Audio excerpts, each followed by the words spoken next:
vous vous trouvez dans une pièce lourde d'or et d'encens. Les fenêtres sont grillagées de pierre, la douce lumière du soleil filtrant à travers les vitres colorées attire vos pieds. Sur le trône est assise une reine, jeune, délicate, enveloppée de soie plus lourde que son corps. Sa couronne est trop grande pour son crâne. Ses mains trop petites pour tenir le sceptre sans trembler. Mais son ventre est plein autour d'elle. La cour murmure. Les têtes s'inclinent, mais sans révérence. Les regards se croisent, mais sans crainte. Quelque chose ne va pas, même si personne n'ose le dire à voix haute.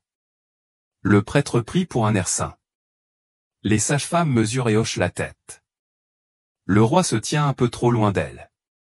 Et la reine, porte une main à son ventre, sentant quelque chose bouger en elle. Une vie se forgeant à partir d'un héritage qui n'aurait jamais dû exister. Car l'enfant qu'elle porte dans son ventre n'est pas seulement son fils. C'est son frère. C'est son oncle. Il est la preuve d'une lignée si étroitement liée à elle-même qu'elle ne sait plus où finit un corps et où commence le suivant. Ce n'est pas une fable, ni un mythe grotesque murmuré à la lueur des bougies pour effrayer les enfants. C'est de l'histoire. C'est arrivé. Une reine donna naissance à un enfant dont les veines portaient plus que la lignée royale. Elle portait tout le poids du désespoir d'une famille de rester divine, intacte, pure. C'était la pureté transformée en pathologie, un désir de continuité divine qui transformait le corps humain en un réceptacle de folie. Les chroniques ne parlaient pas d'inceste, mais de devoir. Elles la peignaient à la feuille d'or et la nimbaient de lumière. Elles écrivaient des hymnes à sa piété, à sa fertilité, à sa loyauté envers le sang. Mais sous les robes, les anneaux et les titres se cachait une jeune fille élevée dans la croyance que sa chair était suffisamment sacrée pour se replier sur elle-même, épouser sa cousine, porter le neveu de son père, donner naissance à son propre frère.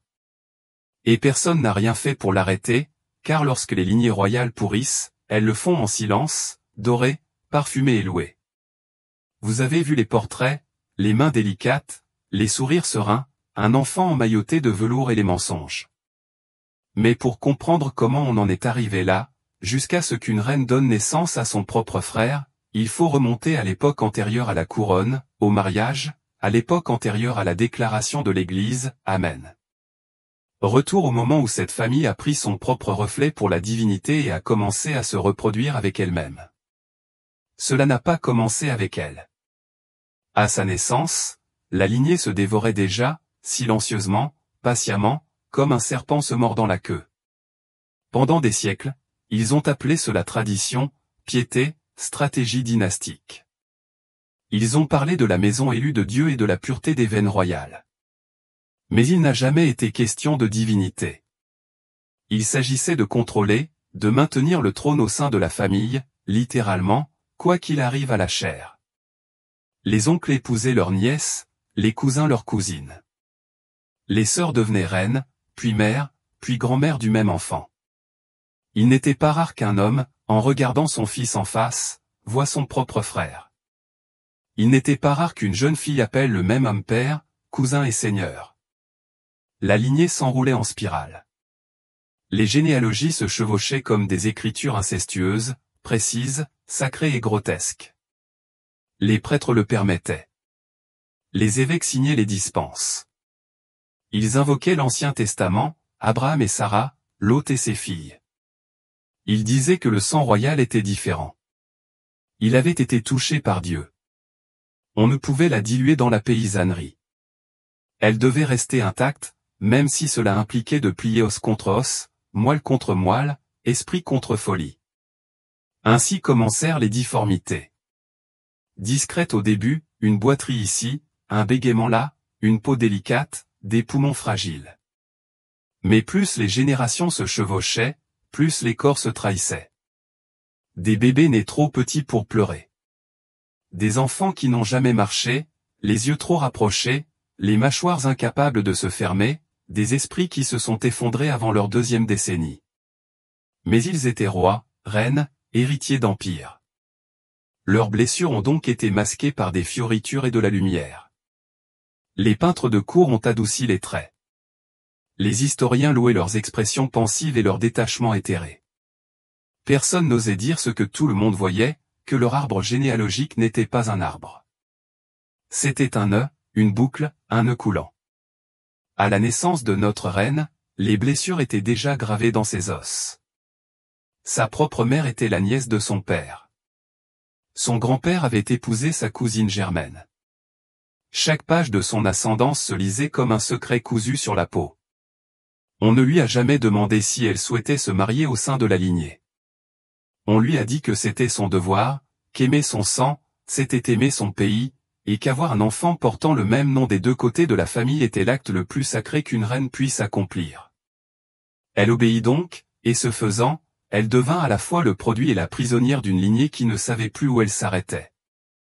Elle était née avec un titre avant même de recevoir un nom. Dès l'instant où les sages-femmes essuyèrent le sang de sa peau et l'enveloppèrent de lin, elle n'appartenait plus à elle-même, mais à la dynastie, un contrat vivant, un futur utérus. Ses cris furent étouffés par les acclamations des courtisans qui ne voyaient pas une enfant, mais un réceptacle, une continuation. Elle était la fille d'une reine, la nièce d'un roi, et bientôt tout le monde comprit qu'elle deviendrait quelque chose de plus.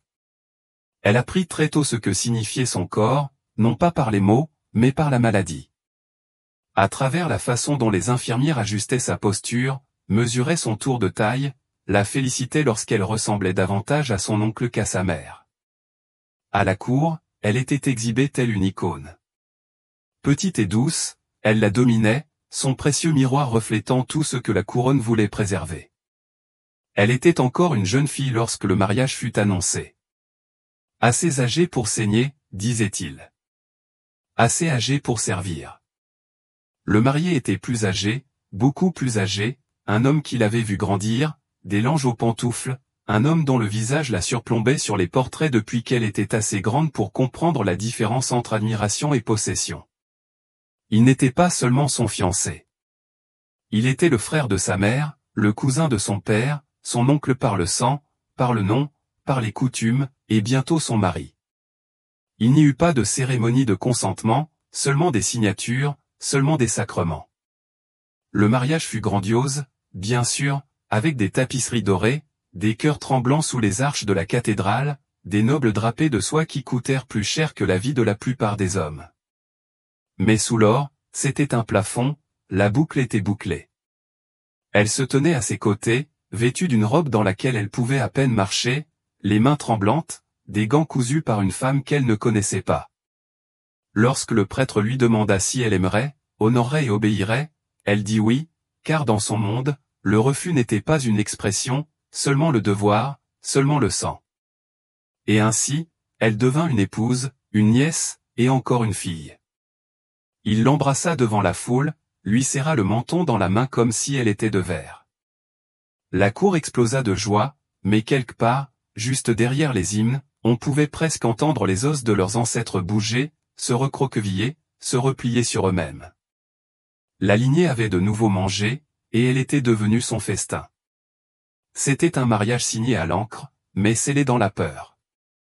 Lorsqu'elle atteignit l'âge adulte, si l'on peut dire, alors que ses années s'accrochaient encore à l'enfance, le mariage avait déjà été planifié, mesuré et ancré dans les attentes royales.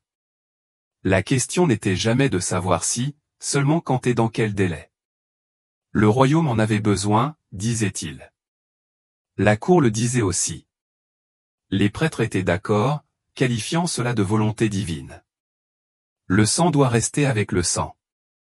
La couronne doit rester intacte.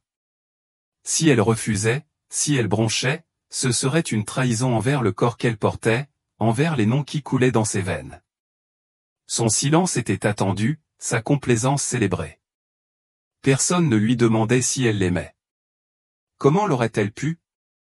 Il avait fait partie de son enfance comme un mythe, sa voix résonnant dans les couloirs avant même qu'elle ne comprenne ce que signifiait le mariage. Il lui avait tenu la main un jour, alors qu'elle était fiévreuse, lui murmurant que le devoir la protégerait.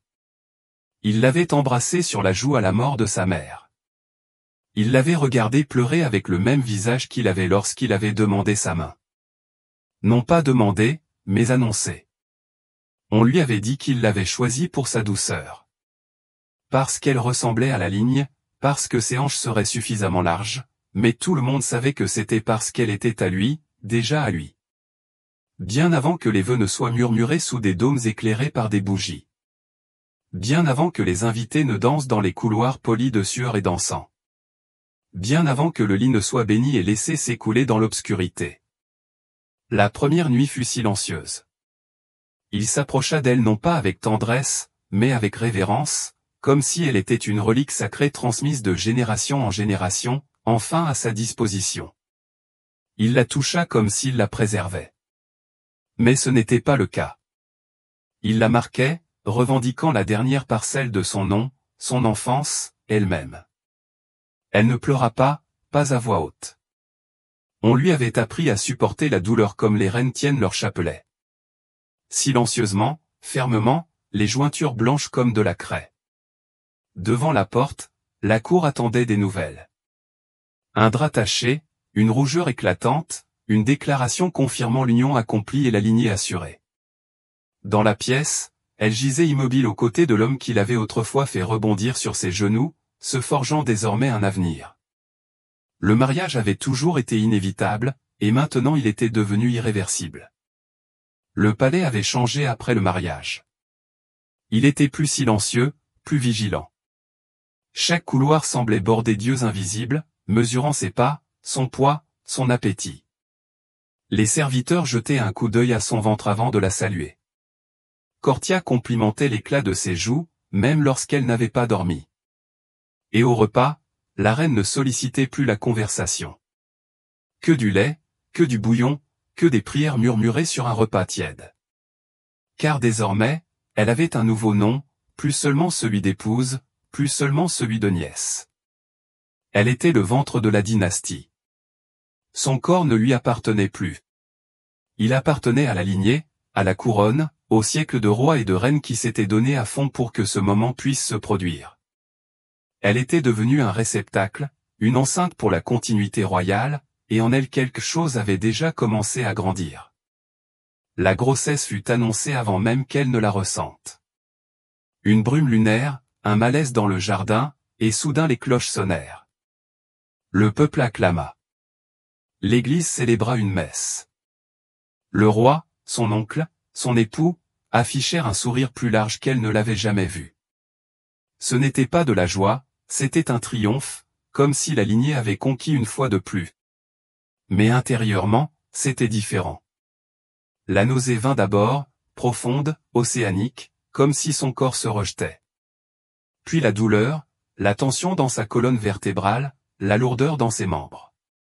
Elle sentait quelque chose se construire jour après jour sous la peau et les os façonnés par ses ancêtres. Les sages-femmes la touchaient comme si elle était en porcelaine, mais leurs mains étaient cliniques, calculatrices. Chaque battement de son ventre n'était pas un miracle. C'était un présage, une coche, une menace. Elle murmura un jour à sa servante qu'elle craignait que l'enfant naisse avec deux visages. Que le sang s'était peut-être trop resserré cette fois.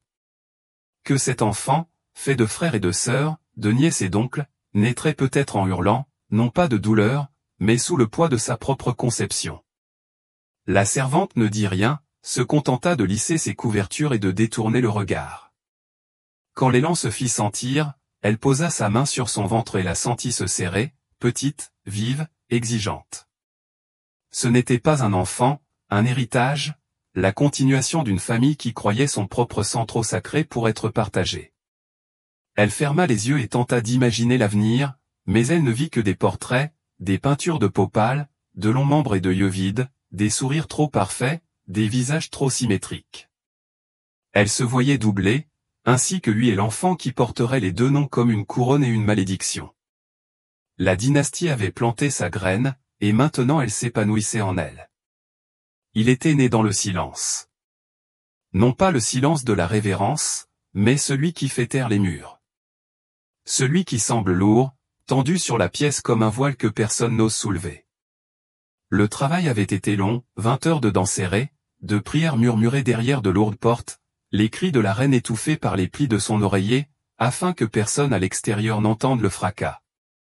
Le royaume voulait une naissance pure, divine, digne des Écritures. Mais les naissances ne sont jamais pures, et celle-ci était baignée de trop de sang. Lorsque les sages-femmes lui mirent enfin l'enfant dans les bras, elle baissa les yeux et ne dit rien. Elle s'était préparée à l'aimer, à le rencontrer comme une mère le devrait, pleine de larmes et de joie tremblante, mais au lieu de cela, elle se retrouva face à des yeux trop familiers, un nez qui faisait écho au sien, une bouche qui pourrait un jour prononcer les mêmes mots que l'homme qui l'avait placé là. Il était son fils et son frère. Ses cris furent d'abord faibles, presque hésitants, comme s'il comprenait déjà que quelque chose n'allait pas. Ses doigts ne se refermèrent pas autour de sa main, mais en poing serré contre sa propre poitrine. Le sommet humide de sa tête sentait le lait et le métal, la vie nouvelle, empêtrée dans d'anciens péchés. Le roi pleura en le voyant, tomba à genoux comme si l'enfant n'était pas chair, mais une preuve, un emblème vivant de l'approbation divine. Notre lignée est forte, déclara-t-il, pure. Il embrassa le front de l'enfant avec ses lèvres qui avaient autrefois qualifié la reine de nièce, puis d'épouse, puis de mère de son enfant, d'héritière, de sœur. L'Église déclara l'enfant une bénédiction. La cour offrit des présents. 1000 bougies furent allumées dans la capitale, projetant des halos sur les murs déjà trop exposés. Mais au fond de l'arène, quelque chose s'était brisé. Elle tenait le bébé dans l'obscurité, sa jambe à l'écoute de sa respiration rauque, de sa chaleur contre sa poitrine. Elle voulait croire qu'il était innocent, qu'il était né de sa douleur, mais pas de sa honte, qu'il pouvait encore être bon, mais le poids de ce qu'il était anéantissait l'espoir avant qu'il ne puisse éclore. Elle le berçait doucement, chantait des berceuses que sa mère lui chantait autrefois, avant que le devoir ne transforme l'amour en obéissance, avant que son corps ne devienne le réceptacle de quelque chose qu'elle n'avait jamais eu le droit de choisir. Il dormait profondément dans ses bras, comme si le sang qui les liait n'était pas une malédiction, mais un destin scellé dans la peau. Au début, tout le monde le trouvait beau. Les infirmières, les sages-femmes, les dames d'honneur. Ils se mirent à rire, à sourire et à chuchoter en se penchant vers le berceau. « Il a tes yeux, lui dirent-ils. Ton menton, ta grâce. » Mais ils ne précisèrent pas lesquels, ils voulaient dire, les siens ou les siens. Car en vérité, il ressemblait aux deux. Et dans cette similitude, quelque chose d'étrange commença à transparaître. À mesure qu'il grandissait, cette familiarité s'accentua. À 6 mois, son sourire glaça le sang de la reine. Car ce n'était pas celui d'un enfant. C'était l'ombre de quelque chose qu'elle avait trop souvent vu à la cour, dans les portraits posés à table, dans le reflet de la bague polie de son époux. Les yeux du bébé la suivaient avec une précision troublante, comme s'il comprenait plus qu'il n'aurait dû, non pas avec innocence, mais avec conscience. À sa première année, la ressemblance ne pouvait plus être atténuée par des roucoulements ou des murmures. Il ne ressemblait pas à un mélange de deux personnes. Il ressemblait à une réplique. Il avait les oreilles du roi, la mâchoire du roi, cette façon particulière du roi d'incliner la tête sur le côté pour écouter. Il riait même comme lui. Bas, silencieux, hésitant, comme s'il attendait de voir si un rire était approprié avant de le proposer. Et même s'il avait sa peau, sa douceur, la couleur de ses cheveux au soleil, rien ne pouvait détourner son attention du fait qu'elle levait un miroir. Parfois, elle se surprenait à le fixer trop longtemps, retenant son souffle, se demandant si un jour elle le verrait debout au pied de son lit dans le noir, arborant la même expression que l'homme qui l'avait créé. Parfois, elle jurait qu'elle l'avait déjà fait. La cour le disait encore parfait, mais derrière les portes closes, les murmures avaient commencé. Certains serviteurs disaient qu'il ne pleurait pas quand il avait faim. Il fixait la scène jusqu'à ce que quelqu'un arrive. Qu'il ne babillait pas comme les autres enfants. Il observait, mesurait, constatant qu'il était trop calme, trop posé, qu'il regardait les gens non pas comme un enfant, mais comme un juge, comme un roi. Elle essayait de l'aimer. Elle essayait de croire que ce qui lui était étrange n'était que sa propre culpabilité projetée sur son visage. Mais chaque fois qu'il enroulait ses petits bras autour de son cou et posait sa tête sur son épaule, cela ressemblait moins à du réconfort qu'à un héritage. Comme s'il savait exactement qui il était. Pas seulement son fils, pas seulement son frère, mais le prochain réceptacle, le prochain écho, le prochain chapitre d'une histoire qui n'était plus une histoire de famille, mais une malédiction couronnée. Plus il grandissait, plus on disait qu'il était touché par Dieu. Pas seulement favorisé, ouin. Son silence devenait sagesse. Son immobilité, grâce. Lorsqu'il parlait, même tout petit, la cour se figeait pour l'écouter, comme si le divin lui avait emprunté sa bouche. Les évêques y voyaient un signe de sainteté. Une telle clarté, un tel sang-froid, une telle obéissance ne pouvaient venir que du ciel. Mais la reine savait que ce n'était pas le ciel qui l'avait façonné. C'était l'éducation. Il était né avec le sang de génération, enserré dans un seul corps, comme un vaisseau sous pression trop hermétique.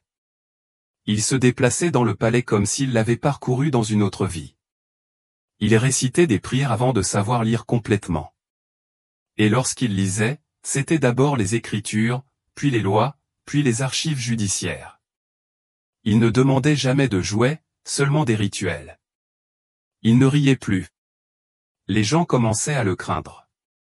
Pas ouvertement, pas encore. Mais les nobles les plus âgés baissaient les yeux à son passage. Les plus jeunes murmuraient. Certains prétendaient qu'il ne clignait jamais des yeux. D'autres juraient qu'il avait des rêves qui se réalisaient. Un jour, une servante qui s'était moquée de ses parents fut renvoyée du jour au lendemain. Son nom ne fut plus jamais prononcé. Le roi, vieillissant et accablé par la goutte et la culpabilité, passa plus de temps à la chapelle. Il faisait des offrandes, embrassait des reliques, jeûnait jusqu'à l'évanouissement. Il appelait cela de la dévotion. Mais son regard se posa sur son fils, comme s'il cherchait des signes de quelque chose de plus sombre. Comme s'il avait lui aussi vu ce que la reine avait vu. Pas un miracle, un produit, un reflet. Et la reine, se dénoua. Elle pria plus fort, mais ses prières devinrent frénétiques. Elle serrait des chapelets jusqu'à ce qu'ils claquent dans ses mains. Elle confessait des péchés qu'elle ne pouvait nommer, pleurait au confessionnal sans dire un mot. Elle arrêtait de manger, puis recommençait et s'arrêtait encore. Elle dormait à peine, terrifiée à l'idée d'ouvrir les yeux et de le voir debout au pied de son lit, l'observant, car il observait tout. Elle essayait de le materner, mais il semblait en savoir plus qu'elle. Il corrigea son latin. Il lui indiqua les saints à vénérer. Un jour, il lui demanda pourquoi elle pleurait si souvent. « Tu as déjà fait ta part, dit-il. Le reste m'appartient. » Et elle le crut, car il n'y avait plus d'enfant dans sa voix, seulement le destin. Le royaume loua la piété du garçon, la qualifia de prophétique, annonçant qu'un jour il dirigerait non seulement le royaume, mais l'âme de la nation. Mais derrière l'encens, derrière les hymnes et les processions dorées, une froideur montait, une terreur silencieuse et implacable. Car lorsque le sang est élevé pour le pouvoir et sacré, il ne répond plus à Dieu. Il devient sien. Il l'avait tracé comme un triomphe. Les généalogologues royaux peignirent l'arbre généalogique sur un parchemin couvrant toute la longueur d'une salle de banquet, dorèrent chaque feuille d'or et le mirent sous verre pour que les dignitaires en visite puissent l'admirer. L'objectif était de montrer à tous un arbre vierge de toute greffe étrangère. Une lignée pure et sainte, de père à fille, de cousin à cousine, de neveu à tante. À maintes reprises, les noms tournaient autour d'eux-mêmes, entrelacés comme du lierre étouffant une colonne. Mais ce n'était pas un arbre. C'était un nœud coulant, et ils s'y étaient tous jetés volontairement. Le garçon passait devant ce tableau tous les jours, sans jamais avoir besoin de l'examiner. Il était le tableau. Chaque visage, chaque titre, chaque match tordu vivait désormais en lui. On le voyait à la façon dont son œil gauche était incliné comme celui de son arrière-grand-mère, et à sa posture rigide, celle d'un oncle mort avant sa naissance. Son sang les contenait tous. Et c'était peut-être là le problème, car le sang n'est pas fait pour se replier sur lui-même. Il n'est pas fait pour s'enrouler sur lui-même comme un serpent dans sa propre tombe. On fit venir des médecins en secret, des étrangers, sans allégeance à la couronne ou à l'église. Ils parlaient à voix basse derrière d'épaisses portes, et ressortaient le visage pâle et crispé. L'un déclara que les veines du garçon étaient trop bleues. Un autre que ses os étaient trop fragiles. Un troisième refusa tout simplement de l'examiner. J'ai déjà vu ça, murmura-t-elle dans des dynasties aujourd'hui disparues. Mais la famille persistait. Des projets circulaient déjà. Des mariages étaient arrangés pour le garçon. Des cousins éloignés, des cousins plus proches, des filles de frères qui étaient aussi des fils. La reine avait envie de crier. Au lieu de cela, elle souriait pendant les dîners d'État et s'enfermait dans ses appartements pour brûler les lettres qu'elle avait écrites mais qu'elle n'enverrait jamais. Dans la salle des portraits, elle s'attardait souvent devant l'un d'eux. Une femme avec la même bouche, peinte 2 siècles plus tôt. Elle avait épousé son propre oncle, et donné naissance à un fils qui vécut 3 ans sans prononcer un mot. Le portrait ne portait aucun nom, seulement l'inscription, pour la gloire de la lignée. La reine traça le nom du doigt et sentit la poussière retomber comme de la cendre. Le garçon avait cessé de l'appeler mère. Il appelait désormais sa majesté, et lorsqu'il s'inclina, ce fut parfait, trop parfait, comme s'il avait pratiqué non pas la révérence, mais le détachement. La famille appelait cela un héritage. Mais elle savait qu'il n'en était rien. C'était un lent effondrement, habillé de velours et d'écriture, couronné par les sourires des morts. Il l'adorait encore. Lorsqu'il franchissait les portes de la ville, drapé dans une robe fourrée et flanqué de gardes qui ressemblaient plus à des statues de cathédrale qu'à des hommes, les gens pleuraient. Ils jetaient des fleurs dans la rue. Des mères portaient leurs enfants pour les bénir. Des vieillards s'inclinaient jusqu'à ce que leurs genoux craquent sur les pierres. Le garçon levait une main pâle, hochait la tête une fois, et ils appelaient cela un miracle. Il est si pieux, murmurait-il, si sage pour son âge, si pur. Mais la pureté est un costume. Et derrière la soie, derrière les hymnes, les chœurs et le léger parfum de myrrhe, le palais devenait chaque jour plus froid. Le garçon s'était mis au jeûne, non par ordre de l'Église, mais par obsession. Il comptait les lentilles, mesurait l'eau en gouttes. Il ne mangeait pas sans que 3 prêtres différents aient prié pour sa nourriture. Il commença à se flageller derrière des portes closes. La reine retrouva le fouet jadis soigneusement rangé sous son oreiller, à côté d'un journal rempli d'écritures épaisses comme de l'encre et de dessins de trône en feu. Lorsqu'elle le confronta, il ne broncha pas, la douleur purifie, dit-il simplement. Et je dois être pur. Des rumeurs circulaient, toujours discrètes, toujours trop facilement balayées. Un page renvoyé au cœur de la nuit. Une nourrice partie sans salaire, les mains tremblantes, un prêtre qui demandait une réaffectation après avoir été témoin d'un événement dans la chapelle, sans jamais préciser quoi. Le garçon ne nia rien, mais expliqua encore moins. Interrogé, il se contenta de citer les Écritures, et personne n'osa insister davantage, car les saints, après tout, ne peuvent être remis en question. Il tenait sa cour avec une précision inquiétante, mémorisait les lois mieux que les ministres, citait les édits anciens avec une acuité qui coupait court au débat. Un ambassadeur disait avoir l'impression de s'adresser à un vieil homme enfermé dans un corps d'enfant. Un autre disait qu'il avait l'impression de ne pas s'adresser à une personne, mais à une lignée. Des siècles de sang et de règles transpercées par les yeux d'un enfant. La reine ne l'embrassait plus sur le front. Elle le toucha à peine. Il ne sembla pas le remarquer. Il resta désormais plus confiné dans ses appartements, entouré de bougies, de miroirs et de reliques. Il peignit des seins aux yeux ensanglantés. Il broda des vers sur son propre linge avec du fil d'argent, puis exigea qu'il soit enterré avec lui, bien qu'il fût loin de la mort. Sainteté, proclamèrent les évêques. Folie, murmurèrent les murs. Et le peuple continua d'acclamer. Ils avaient leur sein, même si le monstre aiguisait son sourire sous le voile. Ils avaient tous fait vœu de silence, de service, d'obéissance. Mais les sages-femmes savent des choses que les rois n'entendront jamais. Elles sont là pour les cris, les larmes, le sang. Elles voient ce qui naît de la collision du pouvoir et de la douleur. Et elles comprennent ce que signifie une anomalie dans le monde. 3 d'entre eux étaient présents dans la pièce lors de son accouchement.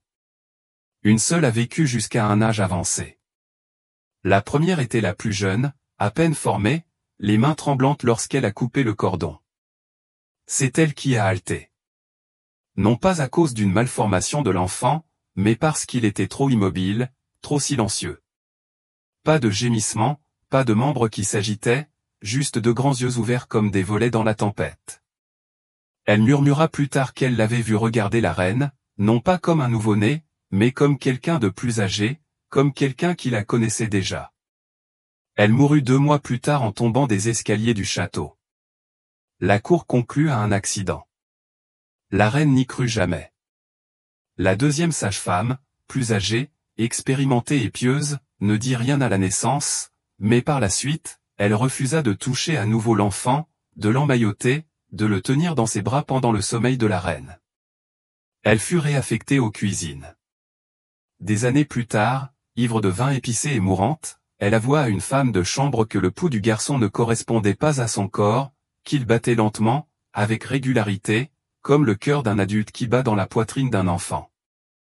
Il nous observait déjà, dit-elle, comme s'il savait ce que nous avions fait. La troisième, Élisabeth, fut la seule à rester près d'elle. La reine lui faisait confiance, s'accrocha à elle durant les premiers mois. Élisabeth enveloppa l'enfant de soierie, chanta de vieilles berceuses et murmura des prières non tirées des Écritures, mais d'anciennes, régionales, oubliées.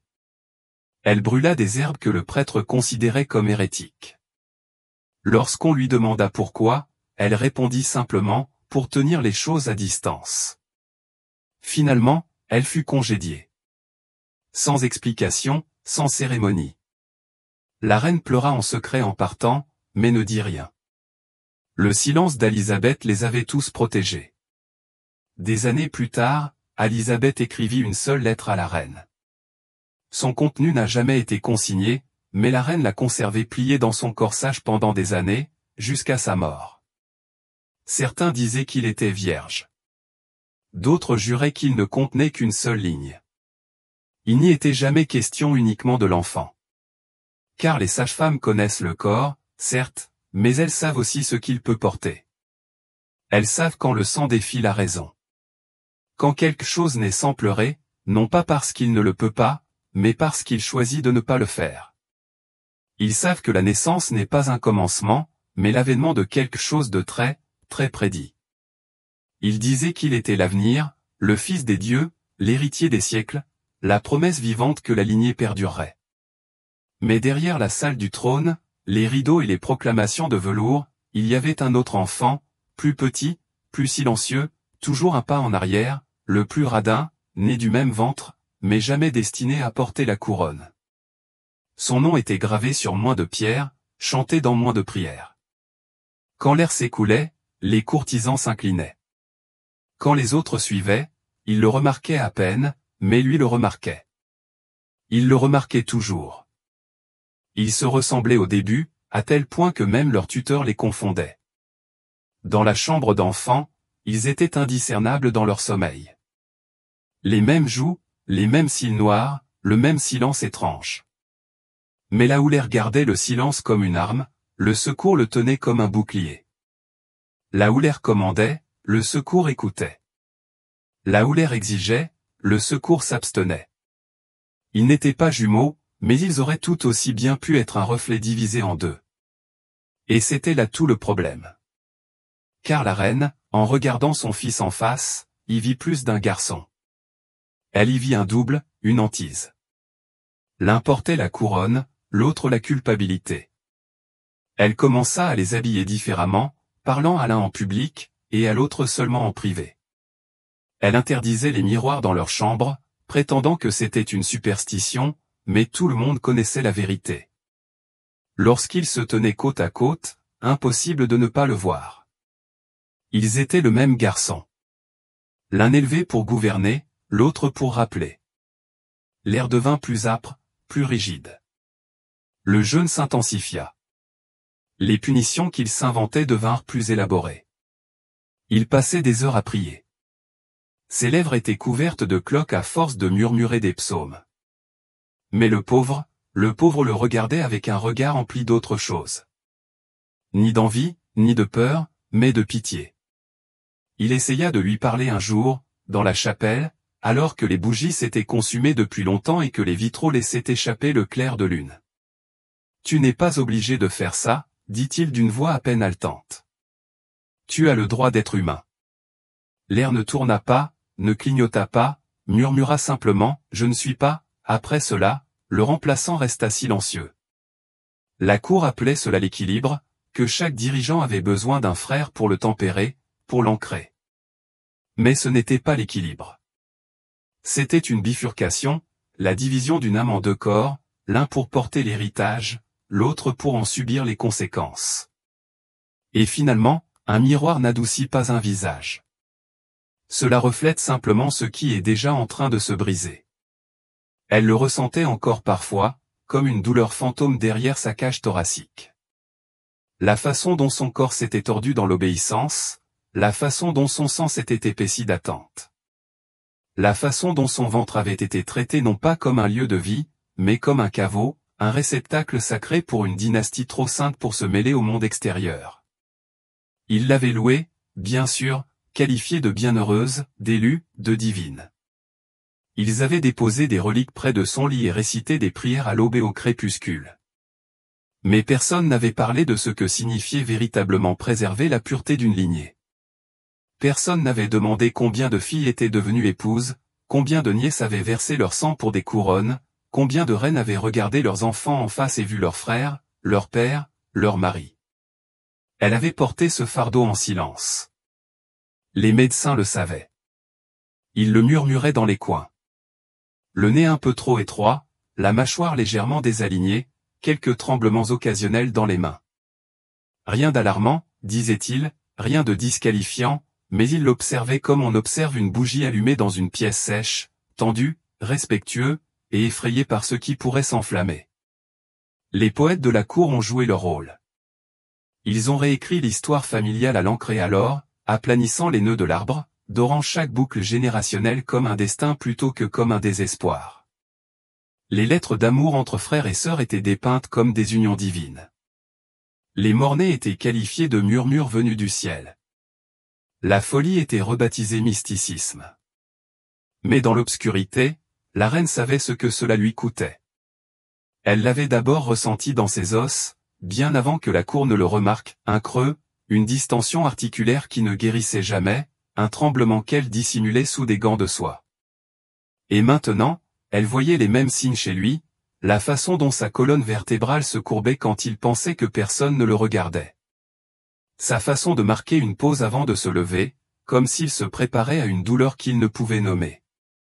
Ils avaient préservé la pureté de leur lignée, certes, mais à quel prix? Il était brillant, certes, autoritaire, obéissant à Dieu, mais fragile. Il portait ses ancêtres comme des pierres sous sa peau, et chacun de ses pas était l'écho du péché d'autrui.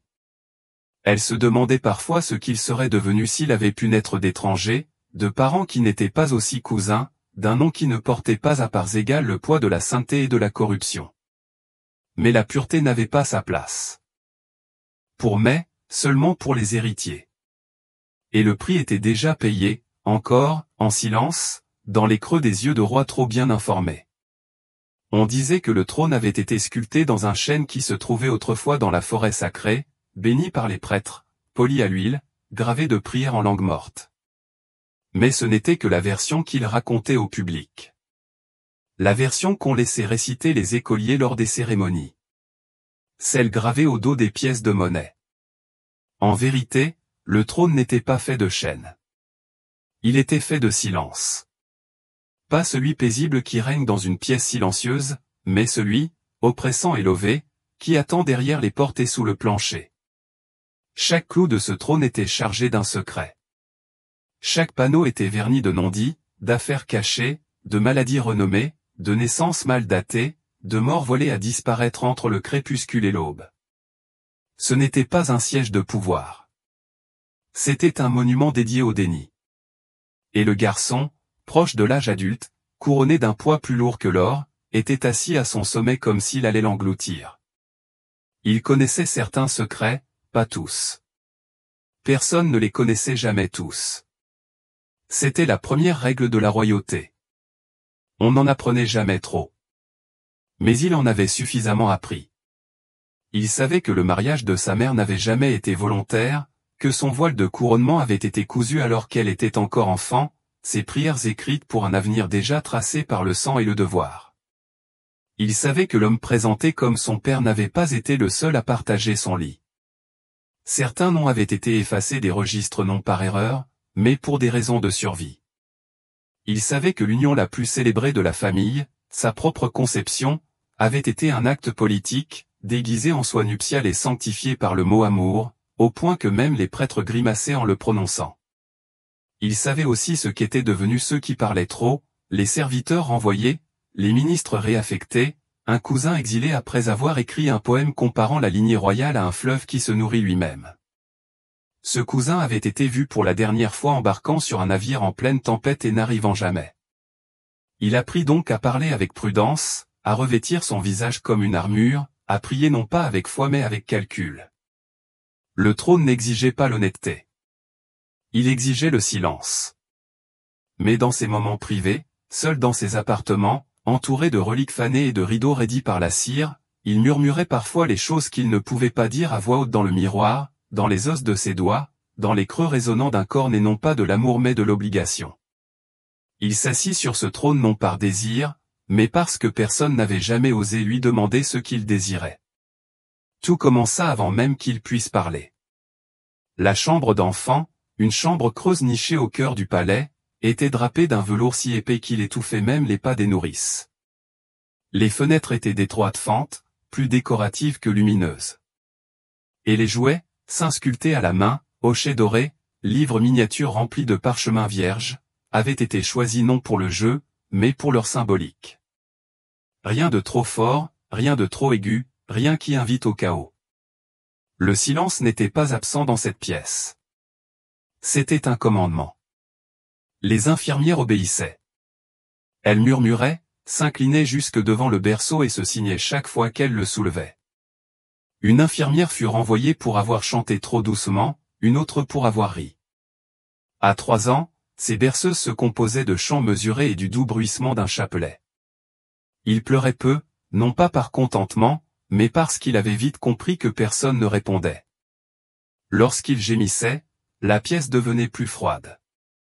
Lorsqu'il criait, les lumières s'atténuaient. Le silence engloutit tout, puis apparurent les miroirs, placés juste au-dessus du berceau, alignés le long des murs, suspendus au-dessus de la cheminée comme des yeux vigilants. La reine insista pour les avoir. Pour qu'il puisse se connaître lui-même, dit-elle, bien que personne n'osât lui demander ce qu'elle voulait dire. Le garçon apprit à les éviter. Il détestait ce reflet, non pas parce qu'il lui était inconnu, mais parce qu'il lui était trop familier. Un visage qui n'était pas tout à fait le sien. Des traits empruntés à trop de lignées, fusionnés en une seule. À 5 ans, il commença à parler à son reflet. Interdit, jamais permis, mais par des regards, des gestes, une étrange mimique qui troublait même les plus fidèles soignants. Une infirmière jura un jour avoir vu sa bouche bouger, mais aucun son n'en sortit. Quand elle lui demanda à qui il parlait, il tourna la tête si lentement que cela la glaça. L'autre, murmura-t-il, celui qui me regarde dormir. Ils enlevèrent le miroir le lendemain, mais cela ne servit à rien. Le silence s'était déjà installé. À 7 ans, il savait quels mots étaient sûrs et lesquels pouvaient mettre fin à une vie. Il apprit à marcher sans un bruit, à écouter à travers les murs, à dissimuler ses questions derrière des compliments. Son monde était un silence de secret et d'attente, un royaume où la parole était une trahison et la connaissance un poison lent. Même ses jouets apprirent à se taire. Un jour, il cassa une poupée qui couinait quand on la pressait, l'enfouit sous le plancher et n'en toucha plus jamais une autre. Et ainsi il grandit, grand, pâle, pieux, vide. Un enfant élevé dans le silence, devenant un homme qui un jour réduirait les autres au silence. Les archives disent qu'il mourut jeune. D'une fièvre, prétendait-il. Ou était-ce une chute? Peut-être une maladie débilitante qui l'emporta discrètement dans la nuit.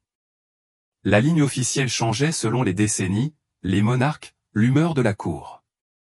Mais une chose est restée inchangée. Le garçon disparut, sans que personne ne s'en demande trop bruyamment la raison.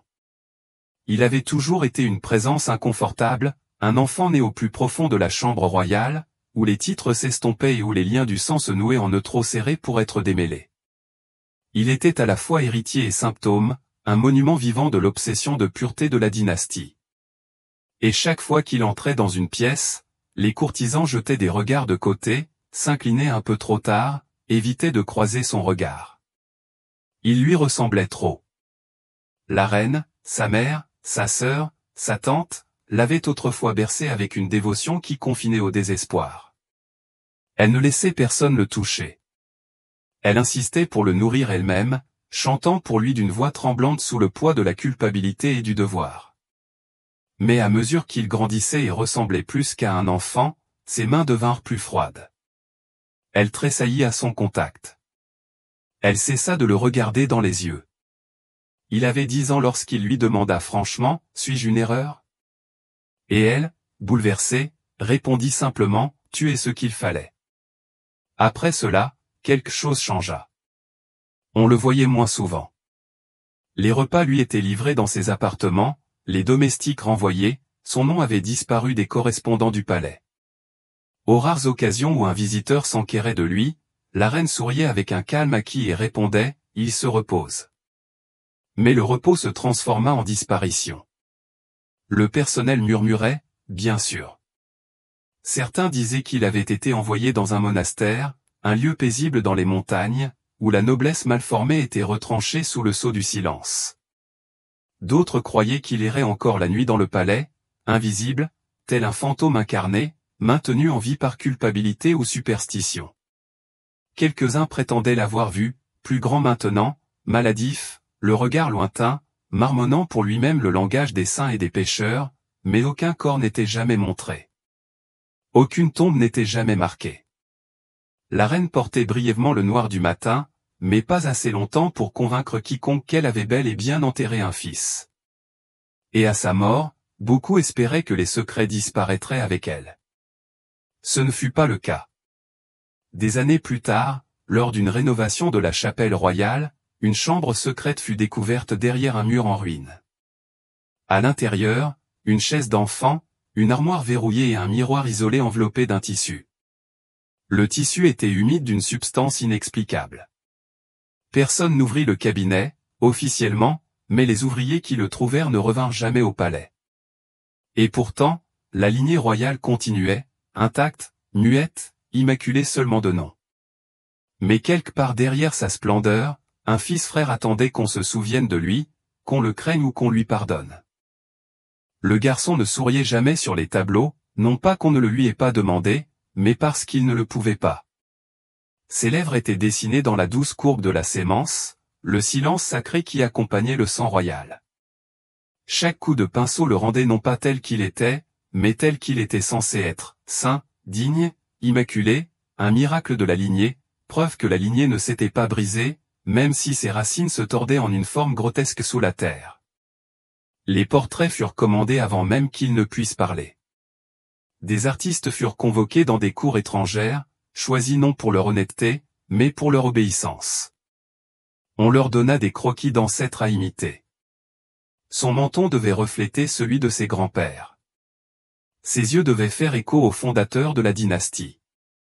Ses mains imitaient le geste exact des saints rois disparus depuis longtemps. Aucune ombre sous les yeux. Aucune arête dans les articulations. Aucune trace de l'hésitation de sa mère dans le port de tête. Et toujours à ses côtés, une femme, la reine. Elle était peinte de profil, le cou allongé, les traits adoucis par la lumière des bougies, une figure de dévotion, non de désir, son corps enveloppé d'un drapé trop dense pour suggérer quoi que ce soit en dessous. Sa main, toujours posée sur son épaule, la protégeait légèrement. Ni comme une mère, ni comme une sœur, mais comme une gardienne du sang sacré. Le message était clair. C'était une continuation divine, et non une conséquence. Les peintures étaient accrochées dans chaque salle du palais, gravées sur des pièces de monnaie, tissées en tapisserie. L'un d'eux ornait même le plafond d'une cathédrale, encadré par des anges qui le contemplaient avec des sourires silencieux et entendus. Et en contrebas, le peuple murmurait, car aucune quantité de peinture ne pouvait complètement masquer ce que la cour refusait de nommer. Il lui ressemblait trop.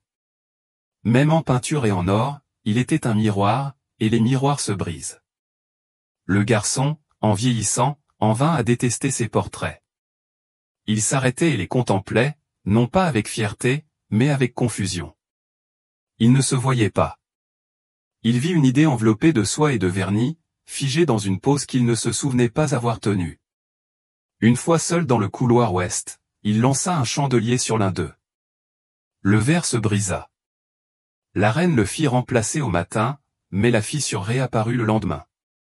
Certains disent que c'était un effet de lumière. D'autres pensent qu'elle n'a jamais disparu, que la fracture avait toujours été là, cachée derrière la surface, attendant. Car même la propagande, aussi dorée soit-elle, ne peut supporter le poids d'une lignée qui se consume elle-même. Surtout lorsque les personnages à l'intérieur du cadre sont encore vivants. Ils s'agenouillaient encore devant elle des siècles plus tard. Dans la cathédrale bâtie sur l'ombre, où le marbre était aussi vide qu'un os et où les vitraux projetaient des marques sur le sol, sa silhouette demeurait immortelle. Une statue près de l'autel, drapée dans une robe de pierre, les yeux baissés avec piété. La plaque en dessous ne mentionnait pas l'enfant. Elle ne mentionnait ni la lignée, ni le miroir, ni le silence. Juste son nom, ses titres et un seul mot gravé en latin, Sanctissima, le plus saint. Mais les murs se souvenaient, même lorsque l'encens masquait la pourriture, et les voix du chœur emplissaient les chevrons. L'air vibrait d'une vibration plus ancienne que la dévotion.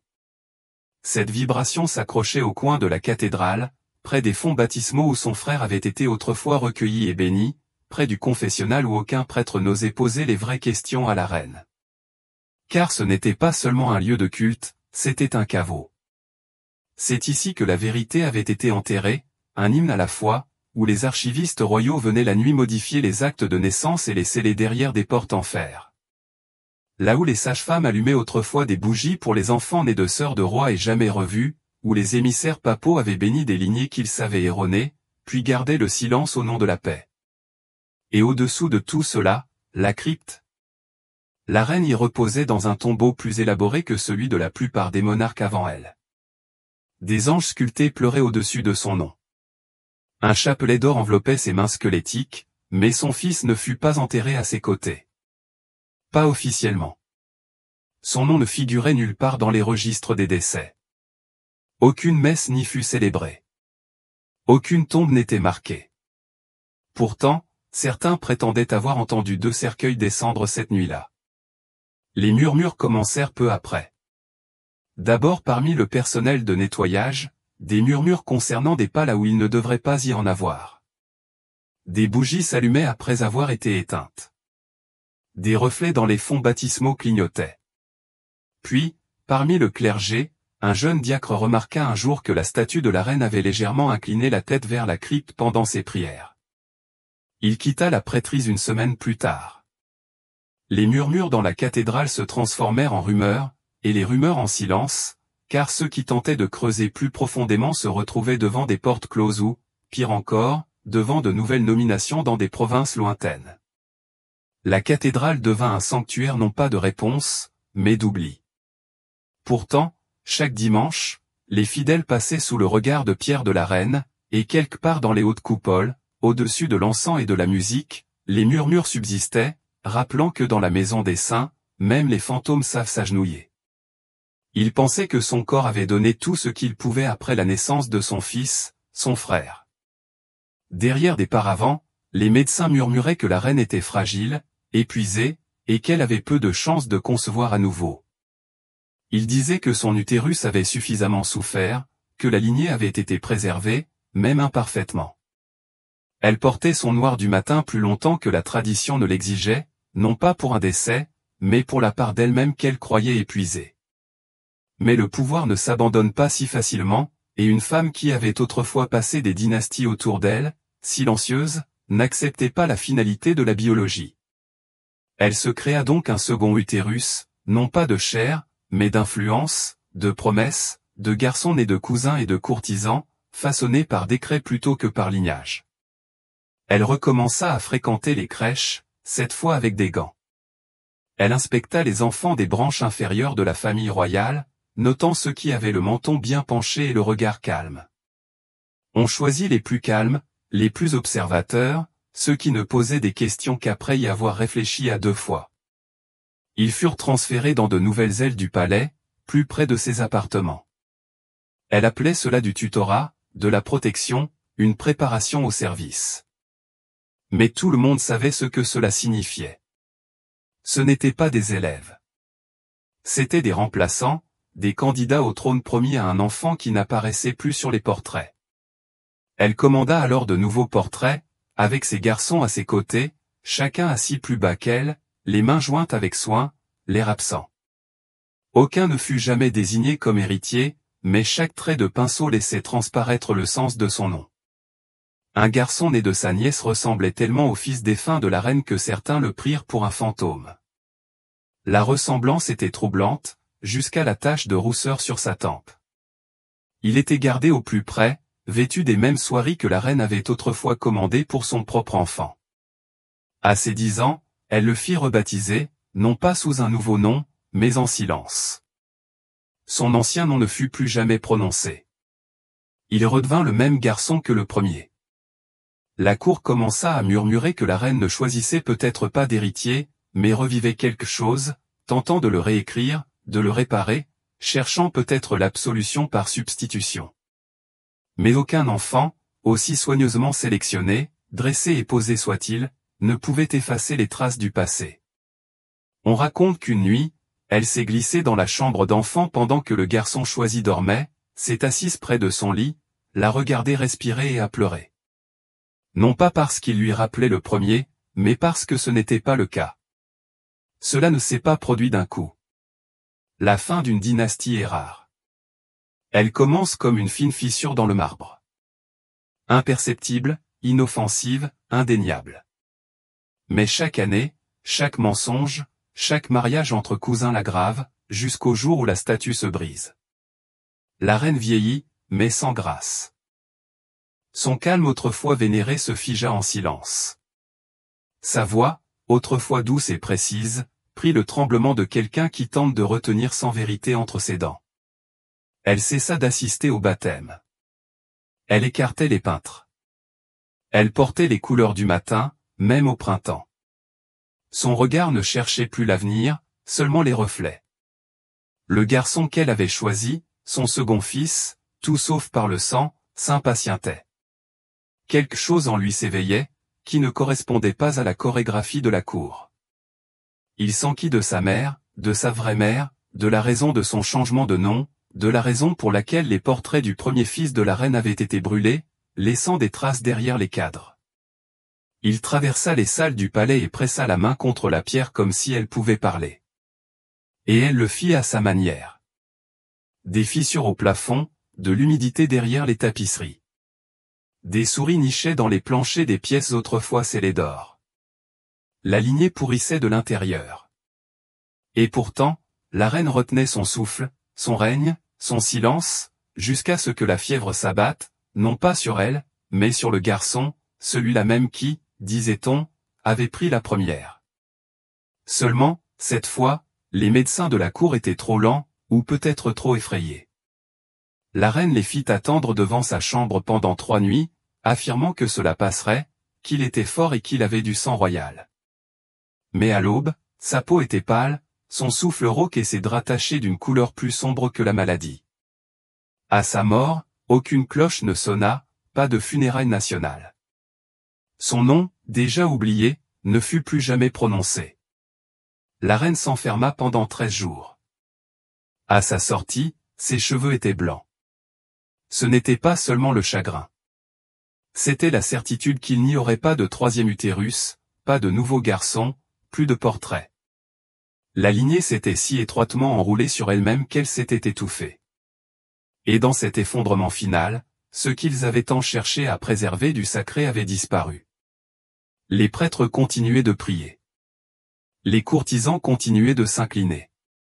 Mais derrière chaque tête inclinée se cachait une question. La dynastie s'était-elle éteinte dans un murmure ou un cri? Et, pire encore, méritait-elle seulement de perdurer? Ils furent enterrés dans la même chapelle. Du moins, c'est ce que disent les archives. Sous le sol de pierre de la crypte royale, sous une fresque d'anges si décolorée qu'elle ressemble à des ecchymoses dans le plâtre, se trouvent deux sarcophages, l'un majestueux, l'autre modeste. Le tombeau de la reine s'étend haut et orné, sculpté de lierre et de prières latines que personne n'ose traduire à voix haute. Son effigie repose à son sommet, les mains jointes dans une sérénité éternelle, le visage adouci par le temps et la révérence artistique. Personne ne voit le poids de sa mâchoire. Personne ne grave le chagrin dans le marbre. Le deuxième tombeau, à quelques mètres de là, ne porte pas de nom, juste une crête si peu profonde qu'elle aurait pu être nettoyée. Il est plus petit qu'il ne devrait l'être, presque enfantin. On dit qu'il a été ajouté en secret, enfoncé dans la terre au cœur de la nuit par des hommes qui ont juré de se taire. Pas de cérémonie, pas de fanfare, pas de musique, juste un bruit sourd de pierre sur pierre, et une reine qui observait derrière un rideau, les doigts exsangues autour de son chapelet. On dit qu'elle visita cette tombe chaque matin jusqu'à son dernier souffle, non pas celle que le monde croyait être la sienne, mais l'autre, celle cachée. Elle s'agenouillait devant, murmurait des prières inexistantes dans les Écritures et pressait la paume contre le couvercle comme pour sentir un souffle à travers le granit. Elle ne fut jamais enterrée aux côtés de son mari. Ce n'était pas prévu. Le plan, soigneusement élaboré des décennies plus tôt, prévoyait qu'elle repose aux côtés du roi dans un tombeau doré en surface, avec des vitraux projetant des auréoles sur leurs effigies jointes. Mais le moment venu, le testament de la reine en décida autrement. Elle devait être enterrée dans la crypte, dans l'obscurité, dans la poussière, parmi les oubliés, à ses côtés, mais pas tout à fait. Ils sont séparés par un mince éclat de pierre, à peine plus large qu'un mur. Mais dans les sépultures royales, l'emplacement est primordial. Côte à côte signifie union, unité, sang et héritage entrelacés. Ce qu'elle demandait, au lieu de ce qu'elle exigeait, c'était de la distance. Assez pour que le silence s'installe entre eux.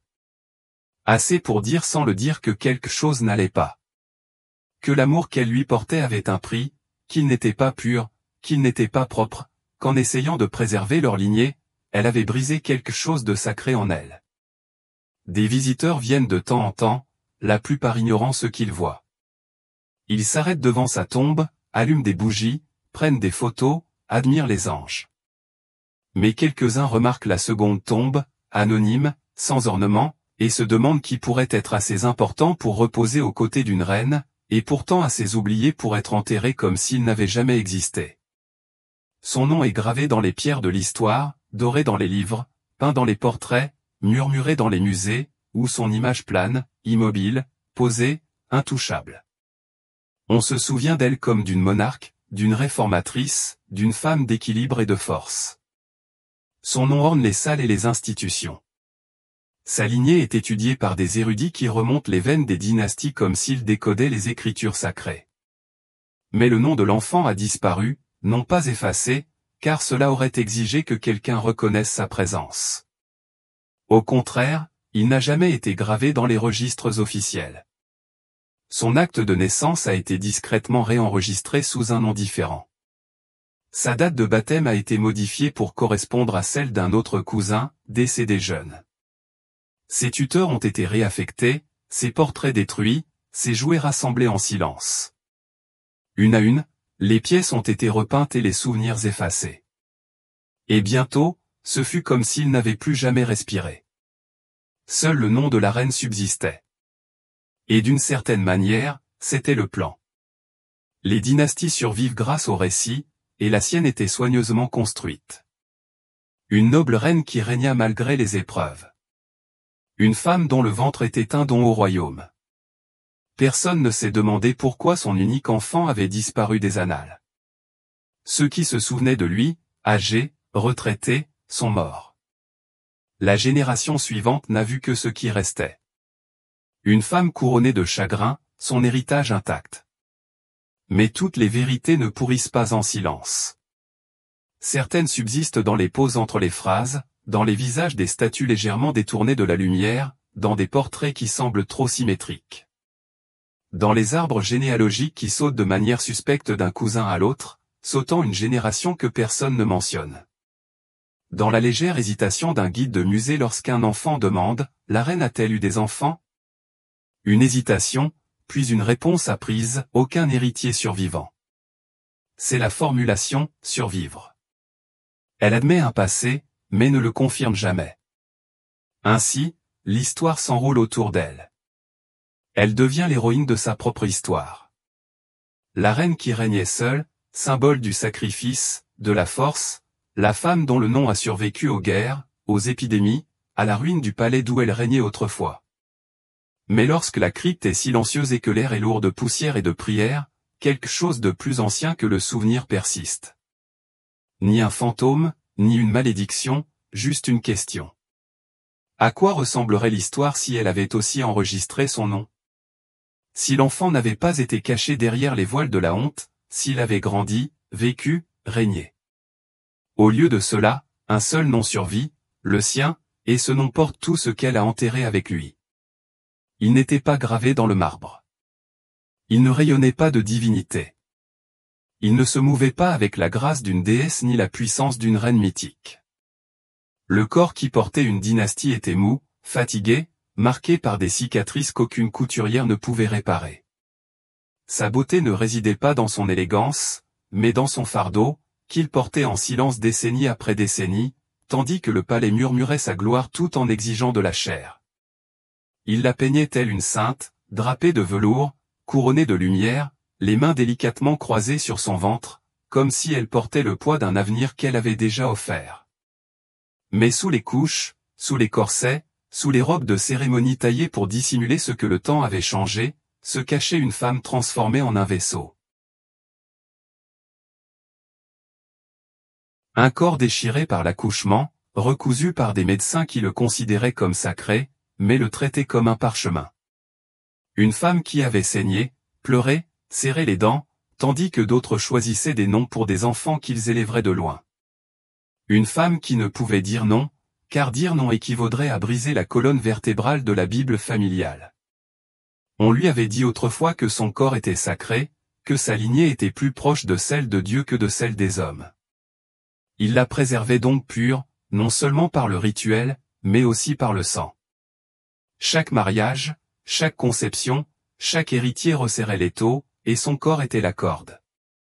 Il y avait des jours où elle s'asseyait devant son miroir, dépouillée de sa couronne et de ses bijoux, et la contemplait, non par vanité, mais avec incrédulité. Que ce corps, ses os, était devenu un champ de bataille pour l'héritage. Qu'on la louait non pas pour son intelligence, ni pour son règne, ni pour sa survie, mais pour sa capacité à loger un autre corps dans le sien, et à le refaire. Elle leur donna ce qu'ils demandaient, des fils, des filles, et même un dont on lui avait interdit de prononcer le nom, même lorsqu'elle le tenait dans ses bras. Et lorsque son corps commença à décliner, lorsqu'il devint clair qu'aucun autre héritier ne sortirait de son ventre, elle ne fut pas remerciée. Elle était blasée, comme si son utilité s'était éteinte à la dernière contraction. Mais la dynastie, elle, vivait dans les temples, dans les annales, dans les lignées encore tracées par des érudits qui ne s'intéressent qu'au nom, pas aux veines. Et ils oublient ce qu'elle a coûté. Car une dynastie ne se transmet pas seulement. Elle est gravée dans un corps. Et la sienne portait des cicatrices qu'aucun trône ne pouvait dissimuler. Il la qualifiait de noble, de divine, comme si l'ascendance pouvait sanctifier la souffrance. Comme si le même sang, issu de la guerre et des blessures, se purifiait en étant scellé derrière les murs du palais. Le sang bleu, murmurait-il, non pas parce qu'il était vraiment différent. Les veines sont les veines. L'oxygène est l'oxygène. Mais parce qu'il les distinguait. Élevé, élu. Mais ce qu'il ne disait pas, ce qu'il n'inscrivait jamais sur les armoiries royales ni ne chantait dans les chapelles dorées, c'était que le sang bleu était porteur d'une malédiction.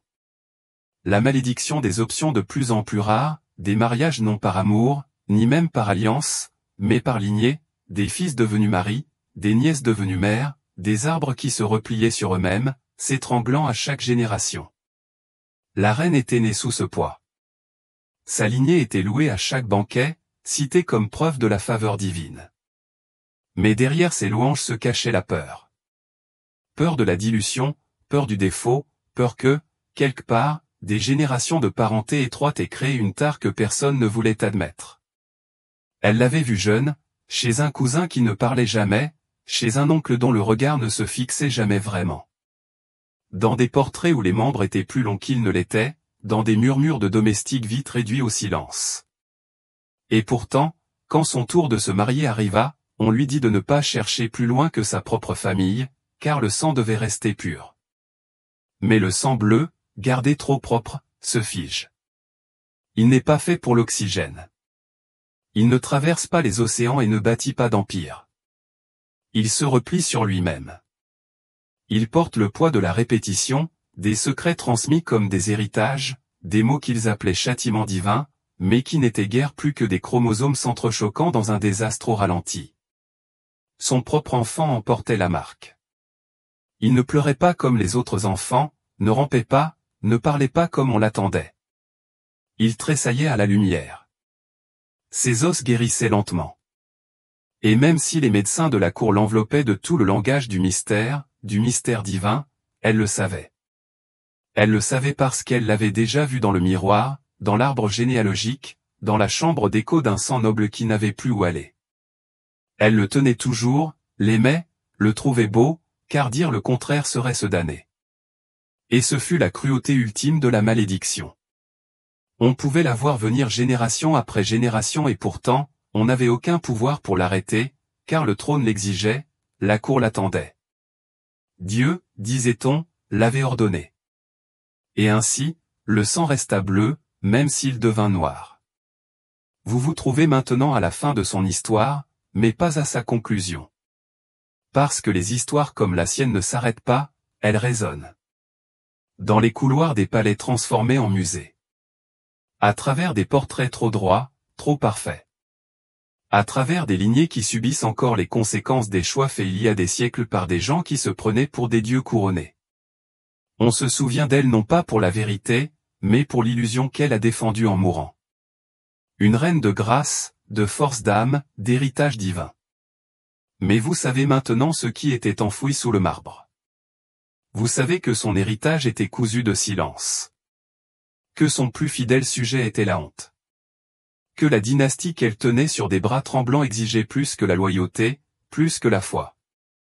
Elle exigeait de la chair, son sein, son sang, son enfant. Elle a donné naissance à un fils, un frère, un miroir, un secret.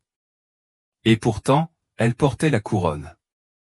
Pourtant, on lui a érigé des monuments, on a écrit ses louanges dans des livres qui ont oublié son nom. Pourtant, on l'a déclarée pure, tout en ignorant le prix de la pureté. Pourtant, on l'a couronnée encore et encore en mémoire, sans jamais se demander ce que signifiait porter un royaume dans son corps et se voir interdire de pleurer quand il vous brisait. Vous avez vu son trône, la pierre polie, la lignée parfaite, l'histoire épurée. Mais derrière tout cela, il y avait une femme courbée sous le poids d'un arbre généalogique qui se nourrissait de lui-même. Et quelque part, sous des couches de silence et de poussière, il y a toujours cette tombe anonyme. Toujours ce nom muet, toujours cette ombre derrière la couronne, derrière le voile, derrière le vitrail où elle s'agenouille pour toujours en prière. Non pas à un dieu, mais à un garçon que le monde a effacé. Vous avez vu les portraits. Vous avez entendu les titres. Vous connaissez les mythes. Mais maintenant, en vous éloignant de la crypte, de la chapelle, des pages qui n'ont jamais consigné la vérité, vous portez l'histoire qu'elle n'a jamais écrite.